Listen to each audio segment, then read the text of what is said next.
Hermanos, en muchos sentidos, la vida puede compararse con el escalar, subir una montaña. Porque si lo pensamos bien, hay problemas, hay dificultades, hay pruebas que tenemos que superar. Y por lo tanto, reconociendo esta realidad, nos damos cuenta que necesitamos una fe como la fe que tuvo Caleb. Es decir, una fe verdadera agarrada de la palabra del Señor, de la promesa del Señor. Y esta es la clase de fe que nos da a nosotros la fuerza, el poder para triunfar y conquistar las montañas de la vida. Esta es la clase de fe que va junta con una dedicación, con una entrega al Señor. Fíjense que la palabra de Dios dice que la fe, si no tiene obras, es muerta en sí misma. Es una fe que nos mueve realmente porque estamos basándonos en el Señor mismo, en su palabra. Quiero que nos enfoquemos en esta mañana en este personaje del Antiguo Testamento llamado Caleb. Hermanos, Caleb ya había obtenido una gran victoria. Había pasado por los 40 años, o sea, por el desierto, por culpa no de él, sino del pueblo que había tenido poca fe o falta de fe. Tremenda prueba, hermanos. Ahora, esto fue posible por la fe intacta que él tuvo. Él pudo lograr esto porque tuvo determinación, una determinación implacable. Y también, hermanos, porque tuvo una mente no dividida, enfocada en el Señor. Entienda esto, hermano, que cada vez que Dios le da a usted una prueba, cada vez que usted pasa por una experiencia con esa fe, Dios le está preparando a usted para algo mejor o para algo más grande. No es en vano, no es por casualidad. Veamos cada prueba como una bendición de Dios, una oportunidad que Dios nos da para crecer y para hacer más de su voluntad. Entiendan, hermanos, que Caleb fue, a pesar de la edad, a pesar de sus condiciones, a pesar por todo lo que pasó, fue un hombre fiel al Señor, puso su mirada en el Señor. Y en este espíritu es que él viene y se acerca a Josué. Josué fue el que tomó el lugar de Moisés, ¿no? Como líder. Dios le dio esa oportunidad. Y a Caleb le da la oportunidad de una gran conquista. Y él viene y le dice a Josué: Señor, dame ese monte, dámelo. Hermanos, que nuestro gran Dios nos guíe en esta mañana a tener este espíritu de Caleb. Es decir, a decirle al Señor: Señor, hay montañas que tengo que escalar. Hay montes. Y si no lo estoy viendo, Señor, revélame cuál es ese monte que debo conquistar en mi propia vida, dentro de mi corazón. Y pidámosle a Él, al igual que Caleb: Señor, dame ese monte a conquistar. Yo sé que no es fácil. Yo sé, Señor, que será difícil, quizás ni lógico, humanamente hablando. Pero dámelo para conquistarlo, para tu gloria, para tu honra, para servirte, Señor. En primer lugar, en esta mañana consideremos la fe intacta. Necesitamos una fe intacta. Necesitamos hombres y mujeres que tengan esta clase de fe, que nada alrededor los derrumbe ni los desvíe. Miren, hermanos, la escritura de hoy nos muestra que Caleb le hace recordar, ¿no?, a Josué lo que había pasado 45 años atrás. Y le dice: recuerda que Dios habló a través de Moisés, ¿no?, y nos envió a nosotros, a Josué y a Caleb, nos envió a espiar la tierra prometida. Y claro que eran ellos dos más otros 10 hombres más, eran 12, representando toda la tribu, las 12 tribus de Israel. Pero ¿qué sucede? Que al regresar de ese espionaje, notamos que Josué y Caleb regresaron con un testimonio poderoso, positivo, un testimonio de fe en Dios, de que podían conquistar la tierra. vinieron con optimismo, con fe en las promesas de Dios. Bueno, ustedes saben la historia, ¿no? Los otros 10, ¿qué pasó con los otros 10? Los otros 10 regresaron con pesimismo. Vieron una parte nada más de la realidad, no vieron todo lo que tenían que ver. Vieron la parte de los hombres grandes, los hombres gigantes, los hombres armados, fuertes. Fueron impresionados por eso, pero no se impresionaron con el poder de Dios, no estaban mirando lo que Dios había hecho. Hermanos, Dios había dividido las aguas del mar, les había guiado poderosamente, y que pronto se les olvidó. Y ahora estaban viendo el problema era más grande, o demasiado grande, o más grande que Dios para ellos. Y hermanos, vemos la diferencia aquí. Y lo peor de todo, ¿saben? Lo peor de todo es que estos 10 espías convencieron al resto del pueblo de que no era lógico entrar, de que ellos no iban a poder conquistar, sino iban a fracasar. Miren, lamentablemente las palabras pesimistas a veces trabajan más rápido en las personas, ¿no es así? En comparación, hermanos, a la palabra de Dios, a la enseñanza de la palabra misma de Dios, las cosas negativas se mueven más rápido, como las falsedades. Ustedes no se han dado cuenta de estas cosas. Miren, Satanás se dedica a engañar. Él es el gran engañador y le gusta dar información distorsionada. No piense que muchas cosas que pasan en la mente de las personas y decisiones cada día no siempre son guiadas por el Espíritu de Dios. Si usted no está en esta fe, arraigados a la palabra del Señor, Satanás es muy astuto y lo engaña.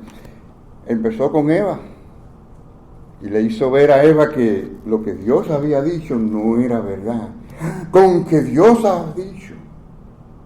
Y creó la duda allí en su corazón. Y hermanos, hoy en el mundo religioso, porque fíjense que muchas de estas enseñanzas son habladas al mismo pueblo de Dios, no al de afuera que no conoce de las cosas de Dios, ¿no?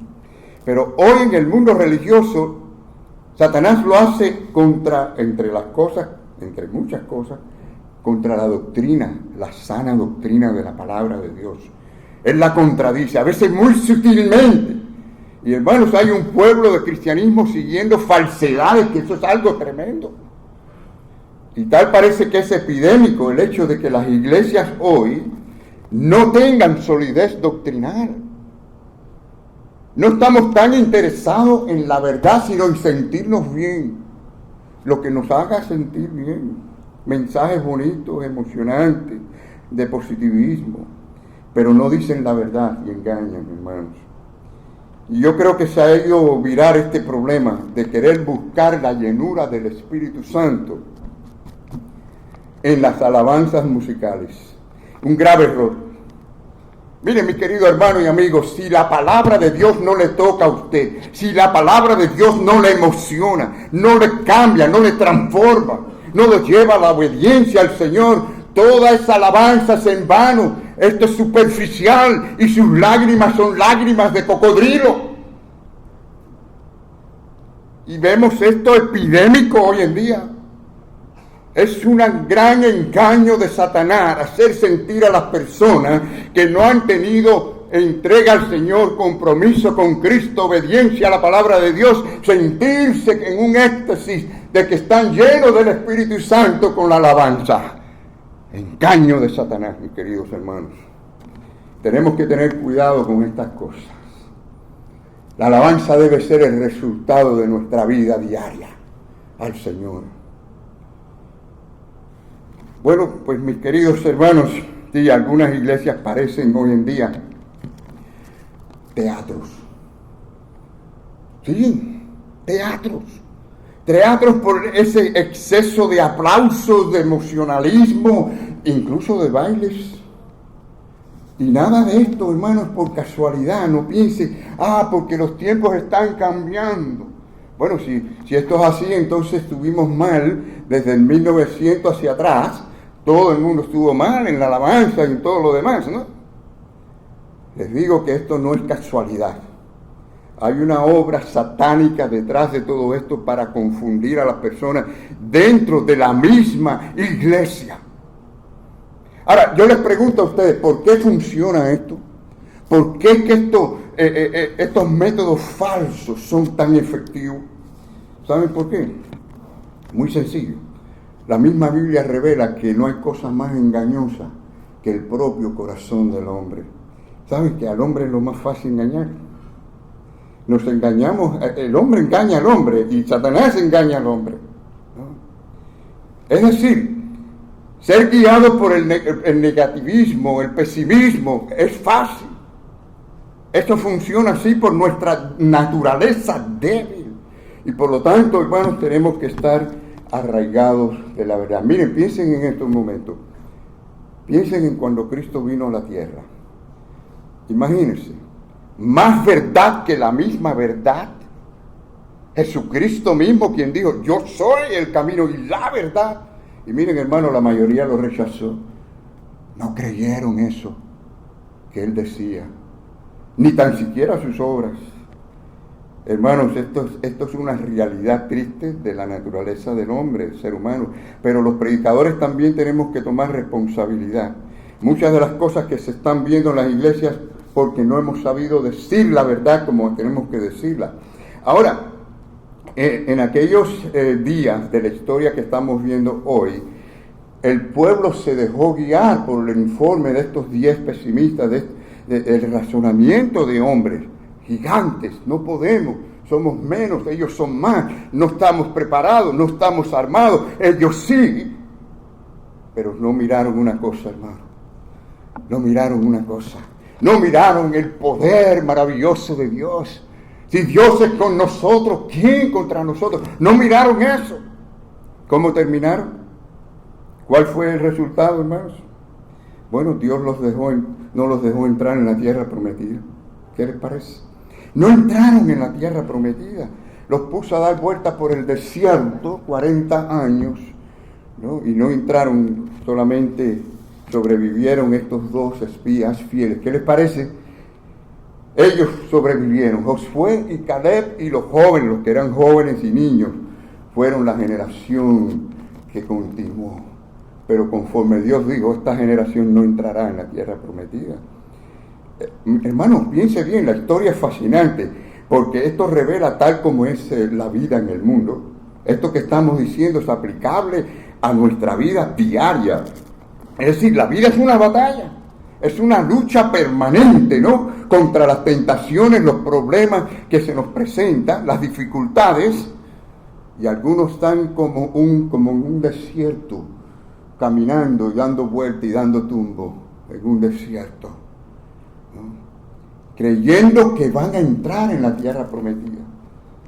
Y al igual que aquel pueblo, no entrarán.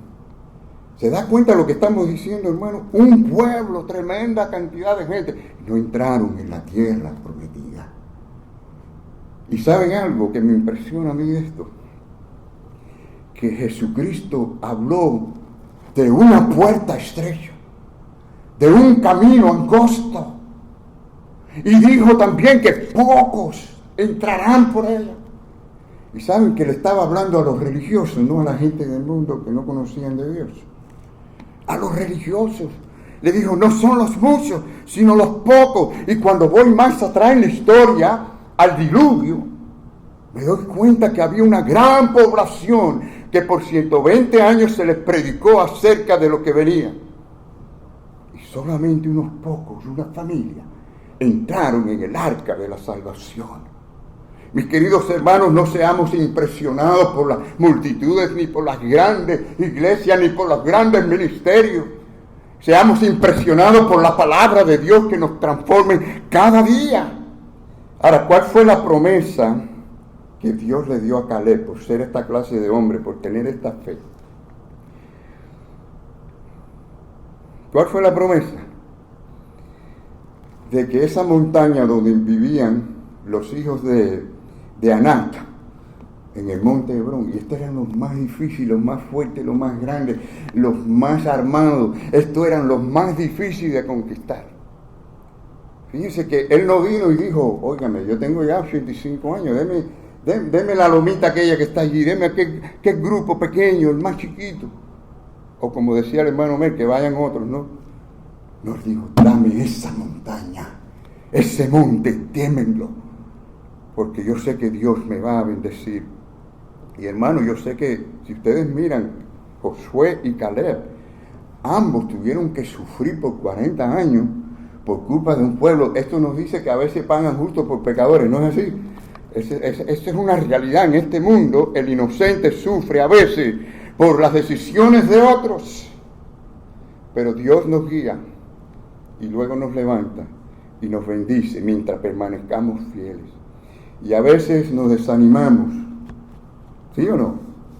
Nos desanimamos en nuestra fe, quizás porque vemos a un líder fallar, quizás porque vemos a alguien que nos hiere en el trabajo, en la familia, en la iglesia, en cualquier lugar. Y miren, hermanos, piense esto. Si somos sinceros completamente, tenemos que admitir que también nosotros en algunos momentos hemos decepcionado a otras personas. ¿Somos capaces de reconocer eso? Muy importante, ¿no? Y en resumidas cuentas, muchos de nosotros hemos decepcionado a Dios con falta de consagración, con falta de amor, con falta de paciencia, con falta de fidelidad, con falta de obediencia al Señor. Hermanos, por esta razón que debemos estar con la mirada, ¿dónde? En Cristo Jesús, en Cristo Jesús. Y el que pone las manos en el arado, no mira atrás, así dice la palabra del Señor. Bueno, Caleb pasó por mucho trabajo, ¿verdad? Pero luego fue bendecido, entró en la tierra prometida. Noten conmigo lo que él dice. Dice allí en Josué 14:12, dice, quizás Jehová estará conmigo. Ahora, a simple vista usted lee eso y dice, bueno, espérese, pastor, él no parece tener seguridad. Dice quizás, ¿no? Así hablamos nosotros los hispanos. Pero cuando vamos al hebreo y vemos lo que se está expresando allí, hermano, él no está poniendo en duda la palabra de Dios. Escuche bien. Lo que él está expresando aquí es en un sentido de que él no se ve digno ni merecido de esa bendición que Dios quiere darle. Y él dice, Señor, si tú miras mis pecados y miras mis faltas, no voy a poder entrar y conquistarla. Pero en tu misericordia yo podré entrar, y si tú estás conmigo, yo sé que yo voy a triunfar. ¿Qué es lo que está haciendo él aquí? Diciendo, yo quiero confiar en el Señor, no en lo que yo he hecho en el pasado, no en lo que en mis habilidades. Quiero confiar en el Señor. Y sabe que si confía en el Dios soberano, él podía entrar y sacar a los hijos de Anac de allí como fuera. ¿Se da cuenta, hermano, que para Dios nada es imposible? Para Dios nada es imposible. Más bien el problema a veces es si estamos nosotros con Él. Porque Él estaba con el pueblo y dijo, entren, que yo estoy con ustedes, y el pueblo no entró. Porque no estaba con Dios. Muchas veces decimos, si Dios es conmigo. No, la pregunta es, ¿estás tú con Dios? ¿Estás sometido al Señor? Miren lo que dice la palabra de Dios en el Salmo 18. Dios es el que me ciñe, es el que me cubre, el que me rodea de su poder. Y quien hace perfecto, es decir, según su voluntad, me santifica el camino, lo endereza. Quien hace mis pies como ¿qué? Como sierva. ¿Vio eso? Hermanos, yo tengo que decir que algunos cristianos, en vez de siervas, tortugas. La lentitud de una tortuga. Miren, el siervo o la sierva son rápidos.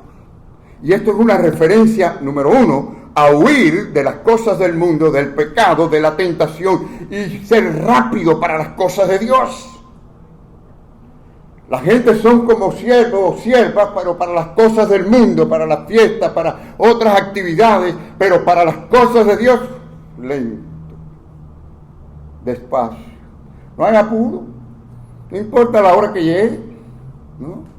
Temprano para otras cosas, tarde para las cosas del Señor. Y dice, y me hace estar como firme, firme sobre mis alturas.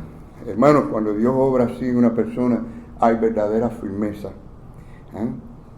¿Cuán confiados estás en esta mañana de vivir tu vida cristiana? Miren cómo lo expresa el salmista. Y miren, estamos hablando del cristianismo, estamos yendo al Antiguo Testamento. Pero miren qué hermoso este pasaje, dice: Jehová es mi luz y mi salvación. ¿Cuántos decimos así en esta mañana? Señor, tú eres mi luz, tú eres mi salvación. ¿De quién temeré? Jehová es mi fortaleza, la fortaleza de mi vida. ¿De quién he de atemorizarme? O sea, el pueblo tenía que pensar así, decir: vamos a entrar porque tú estás conmigo. No. Ahora, dice la palabra también, cuando se ajuntan, o cuando se ajuntaron contra mí los malignos, mis angustiadores y mis enemigos, para comer mis carnes, ellos tropezaron y cayeron. El Señor nos protege. Si estamos en su camino, haciendo su voluntad, Él nos protege, hermanos. Él es el que nos cuida, ¿no? Y dice el versículo 3, aunque un ejército, miren esto, aunque un ejército contra mí, no temerá mi corazón, aunque contra mí se levante guerra, yo estaré ¿cómo? Confiado. Hermanos, Caleb tenía, ¿cuánto? 85 años, ¿no? Y hacía 45 años atrás, él empezó toda esta batalla. Y miren ahora, está dispuesto a empezar una nueva lucha, a empezar una nueva jornada. Algunos dirán: estoy muy viejo, y otros dirán: estoy muy cansado, otros dirán: tengo mucho que hacer. Y aquí tenemos un ejemplo extraordinario, que él no estuvo mirando ninguna excusa. Él dijo: yo necesito triunfar, un gran triunfo, no para mí, para la gloria de Dios. Si usted empieza a decirle a Dios: Señor, yo quiero una gran obra para glorificar tu nombre, el Señor te la va a dar. Si usted le dice: dame, Señor, esa montaña que tú quieres para mí, yo quiero triunfar para tu gloria, el Señor te la va a dar.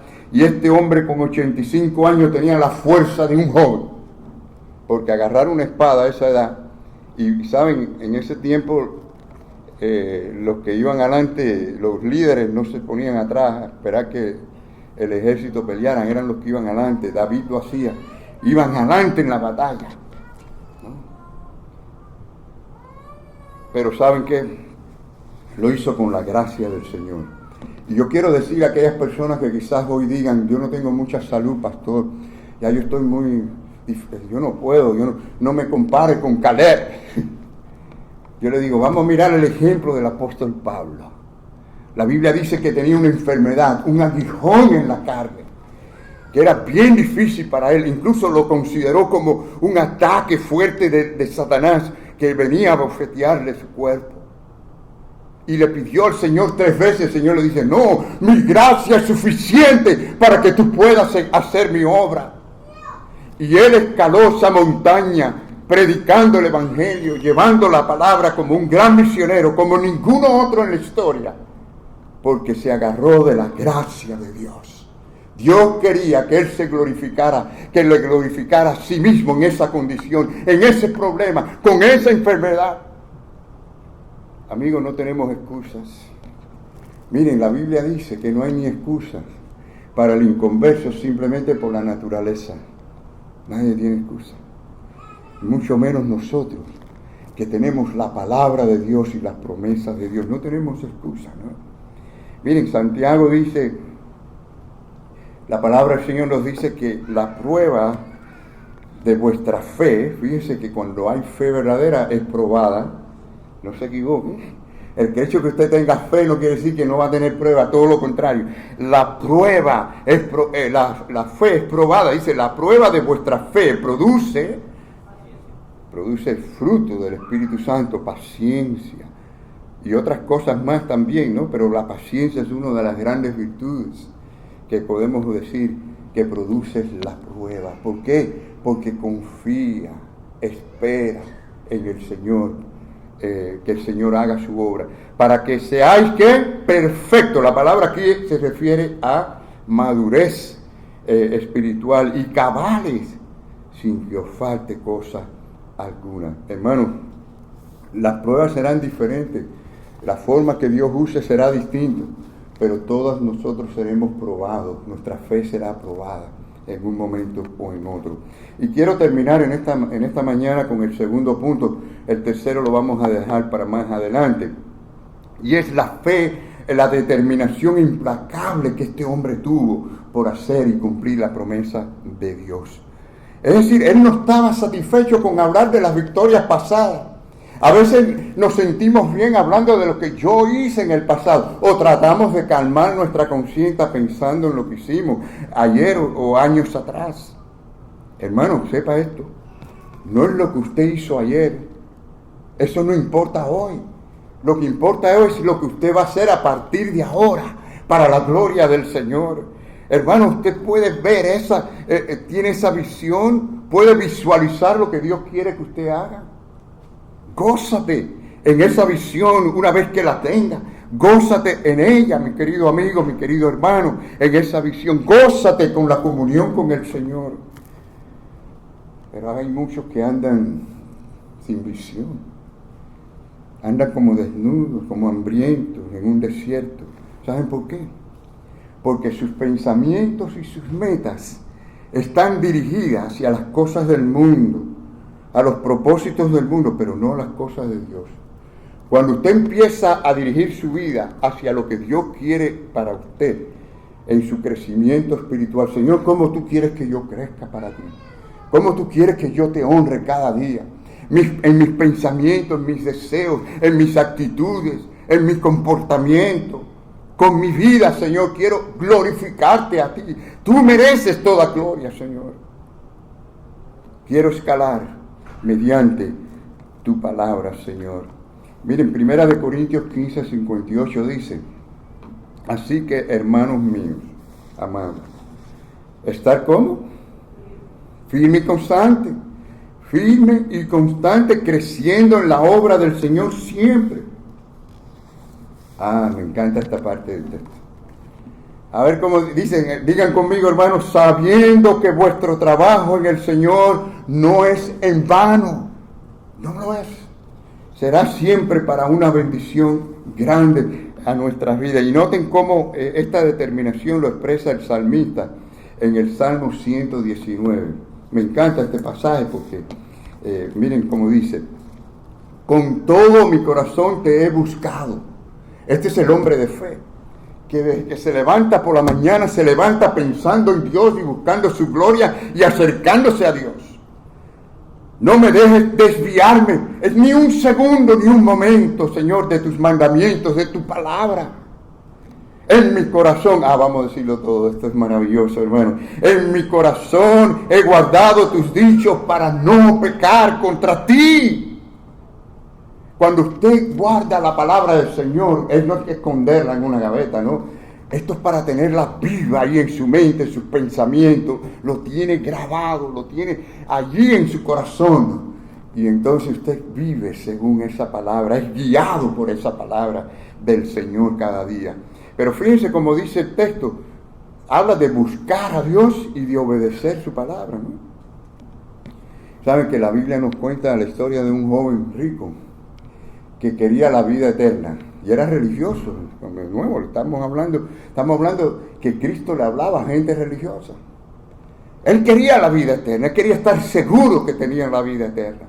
Y se acercó al Señor con un gran deseo. Y el Señor en su forma le hizo ver a él que él tenía que poner a Dios primero en su vida, en su corazón. No las cosas materiales ni las posesiones materiales. Pero el joven era rico. Y para él era demasiado duro dejar sus riquezas.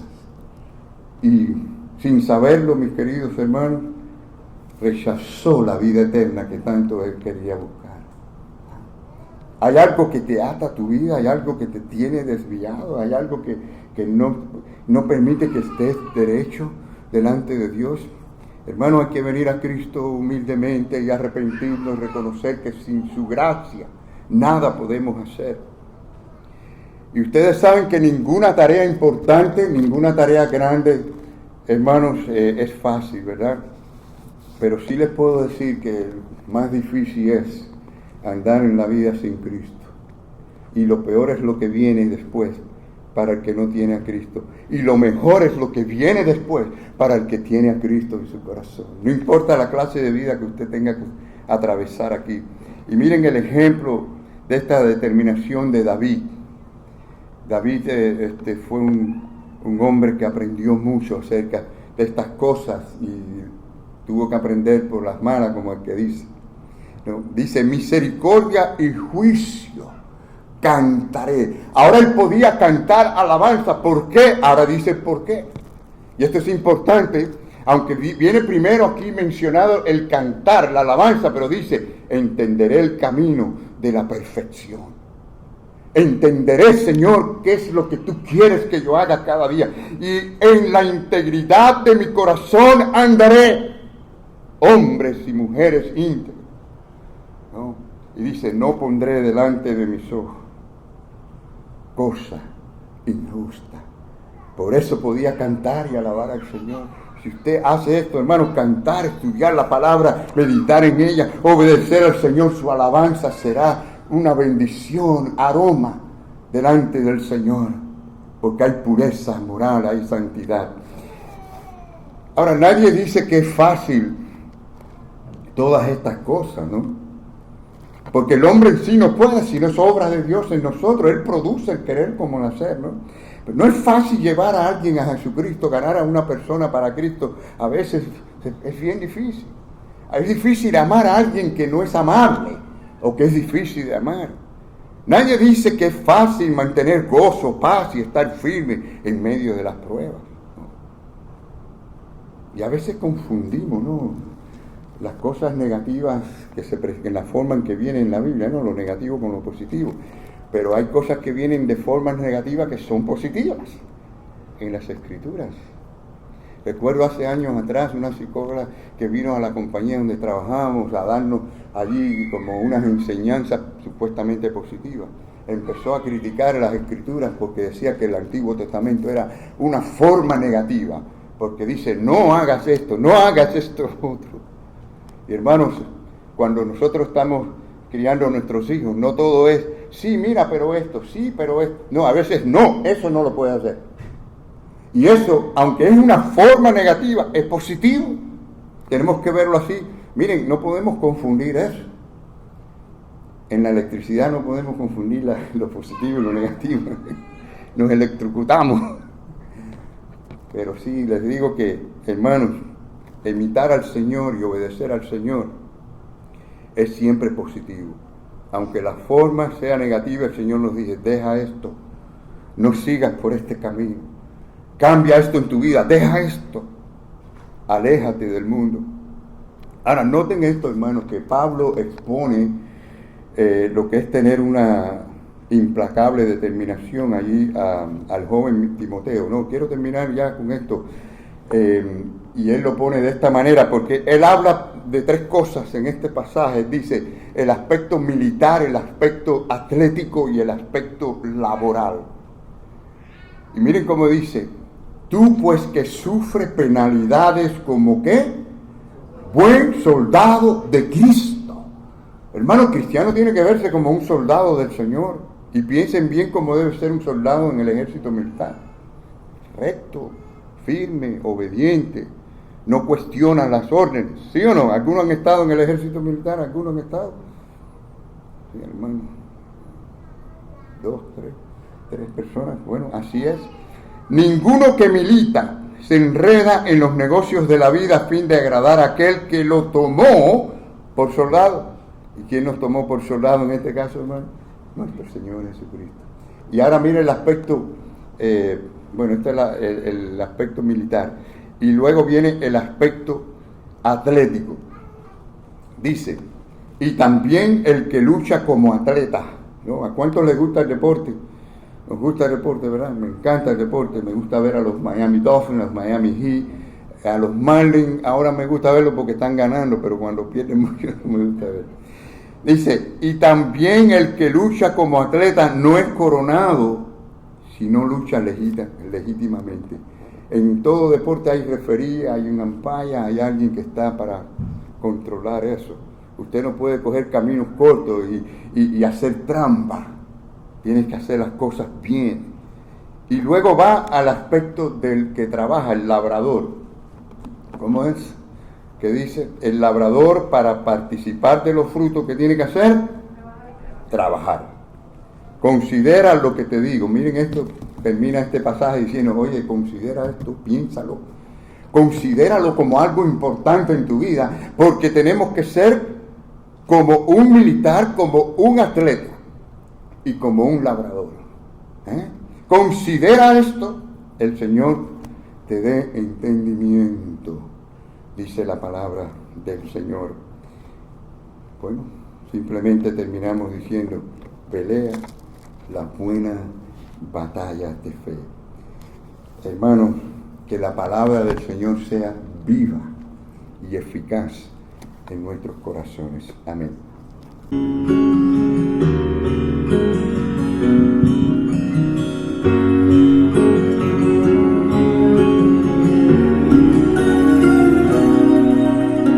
Otra vez se ha perdido tu heredad, has escogido otro camino y ha dejado la verdad. Otra vez en tu pueblo no hay temor, tu palabra hemos dejado y el pecado nos siguió. Vuelve a llorar sobre ese monte donde subiste un día a orar. Somos ovejas extraviadas que necesitan su pastor. Otra vez en tu viña hay destrucción, se ha caído ese vallado que nos daba protección. Otra vez en tu pueblo hay confusión, recorriendo ese desierto sin reposo y dirección. Vuelve a llorar sobre ese monte donde subiste un día a orar. Somos ovejas extraviadas que necesitan su pastor. Vuelve a llorar sobre tu pueblo que en cautiverio vuelve a estar. Haznos volver de nuevo a casa, en tu presencia descansaré.